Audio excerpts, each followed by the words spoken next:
Wow. Brown cardboard box.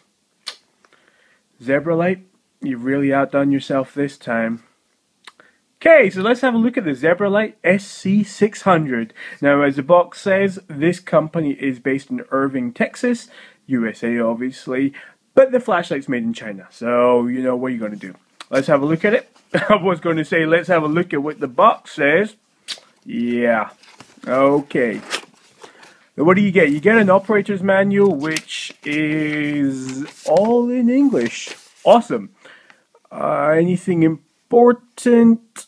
Let's have a look. You've got 3 main light levels. You've got high, medium, and low. And each individual level has a further sub-level. Right. Okay, gives you a little bit of information how to use it. Blah, blah, blah. Warranty. Yeah.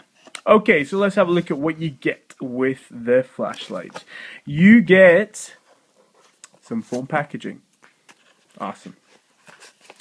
You get a flashlight. And, wait for it, you get 2, count them, 2 O-rings. Nice. Right, well, who cares? It means more money's been spent on the flashlight and less towards fancy packaging. I am quite happy with that. And what a flashlight this is. Seriously. Now, you may notice, as I'm talking through this, there is a slight color discrepancy in the anodizing between the tail cap and the light itself. You may not, but now that I've pointed out, you probably will. That's quite common. That tends to happen when you have a natural anodizing. This isn't black anodizing like a lot of other flashlights. So let's have a little close-up on the flashlight itself. It is, you know, I've spoken to some people who are like, oh, what an ugly flashlight. You know, it isn't got the kind of cool looks of like a Phoenix or a 4.7s or something. I really like it. Kind of short and dinky. Doesn't remind me of anything, but hey. Right, so you get an awesome pocket clip. It's a good sized pocket clip. It's good, it's firm, and it just clips on and off, so you can just unclip it there. You can reverse it if need be. Now, when you reverse it, you put it on the front end, and when you want it this way, you can put it on that end. So I keep it generally this way. I don't really ever need it the other aspect, and just pop it tail or lens down, and that way I stop anything whacking against it when it's in my pocket or whatever. This is one piece. It is cannot be oh crud! It can be unscrewed. Well, there you go. I have just realized something. The lens comes, well, the little anodized part comes off. That's actually a good thing. That means if you drop it and it gets all messed up and gnarly, you could get a replacement in theory. Wow, there you go. That's me realize something new. Now, you probably realized, but now I've not had this flashlight that long. I've had it all of 2 weeks, and I love it. This is my new EDC. It's replaced my previously loved Through Night Neutron 1A, which I do have a review of. This is a new baby. This is my new toy, amongst others. But let's have a look at what you get with it. Now, the construction of the flashlight is awesome. It's quite a weighty flashlight. If I do a standard size comparison between it and the Maglite, whoa, it's out of focus, you will see that, yeah, you're looking at about an entire head, which is what, about 1.5 inches difference in length.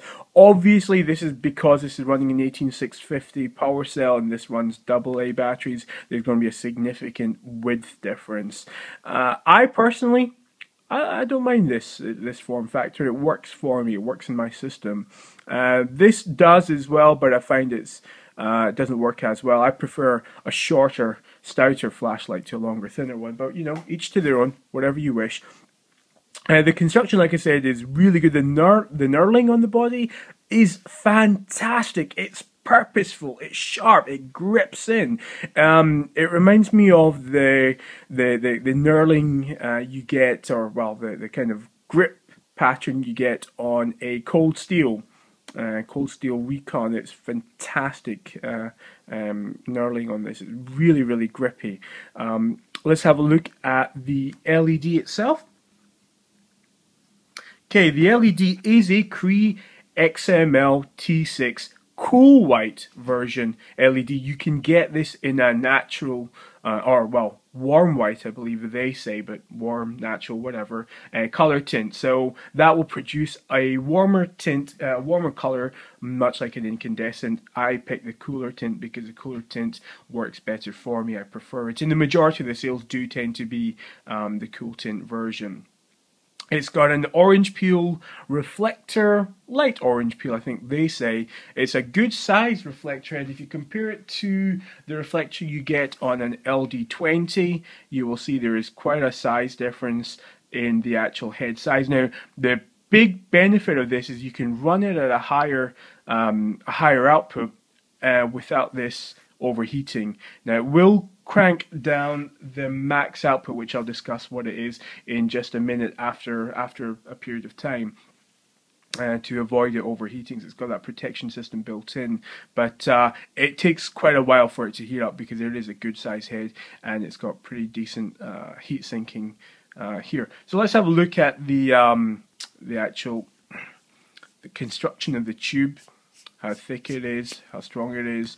Let me take out the, well, the 18650. It's a tight fit for the 18650. This will only run one single 18650 power cell. It will not run two CR123s.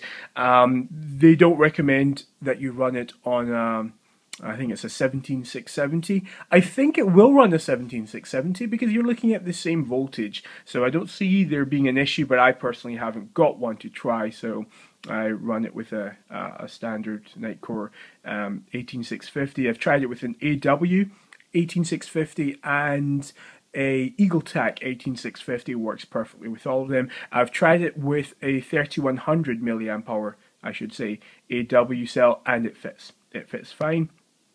I've not had any issues. Now, if we look down the tube here, if we can see, there is the, whoa, it's a bit too high. Let's turn it down so we can see. So that's the actual circuit board down there, and you can see there is another spring. You can't really see it too well, but you'll just have to take my word for it.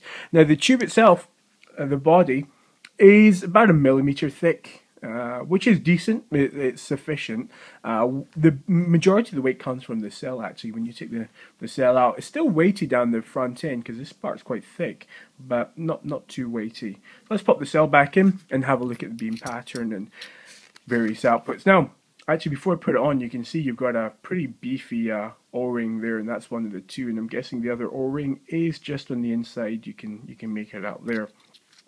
Let's pop the tail cap back on. You will notice, unlike a lot of flashlights, this is not a tail clicky. It's great for standing up for that reason. Let's get it in frame. But it's not a tail clicky.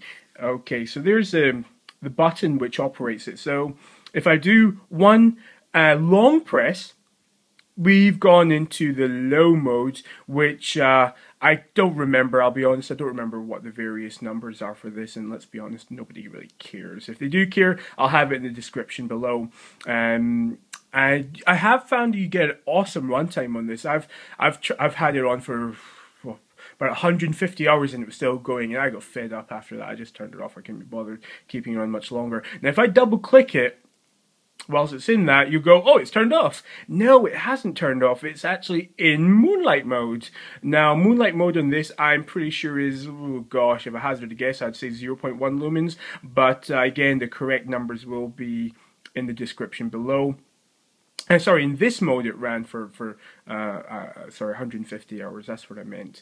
And double click it back again, and it returns to low mode. So if I turn it off by just one quick press, and then double click it from off, it will go into medium mode, which is plenty powerful. I reckon about 70-ish lumens. Double click it whilst it's in medium mode, and it goes into a second tier lower mode. With this, if I turn it off and then double click it to put it back into the medium mode, it goes into that lower mode, and double click it again, it goes higher. So you can set it between whichever one you want it to be for medium. And that way when you double click it, it will go into whichever one you set it on.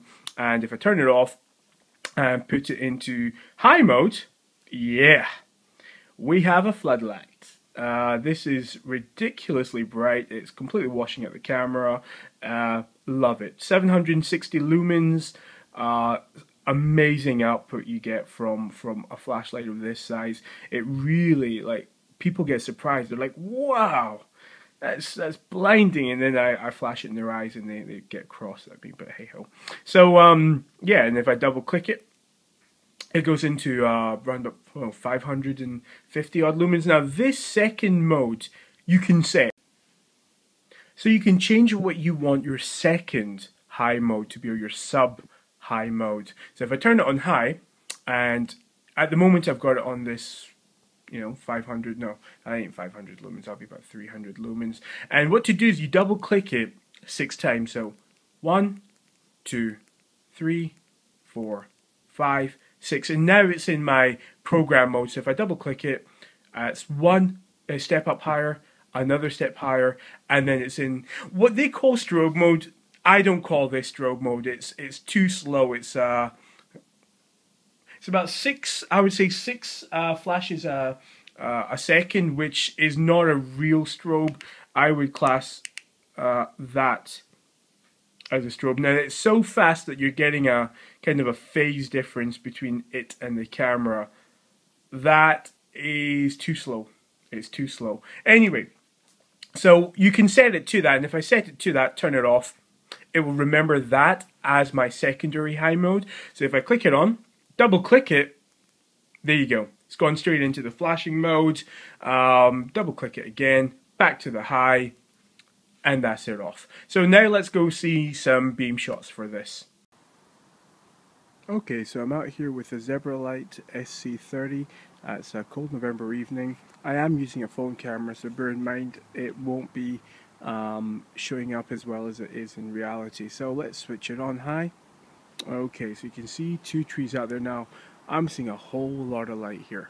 The camera isn't picking it that well. Now you can see if I pan around a little bit and move it down, there we have some garden furniture showing up really well. Now the way that the garden furniture appears in the camera is in reality how those 2 trees appear with the naked eye. So that was just some beam shots there, and you can actually see it is a bit too bright when you shine it on the grass. Thanks very much, folks. So that was my flashlight review of the Zebralight SC600. If you like what you saw, please click like down there. Please hit subscribe. There are many more flashlight videos to come. Not only flashlight videos, I'm going to be doing knife reviews in the near future as well. So if you click subscribe, you're going to get the next video in your sleep.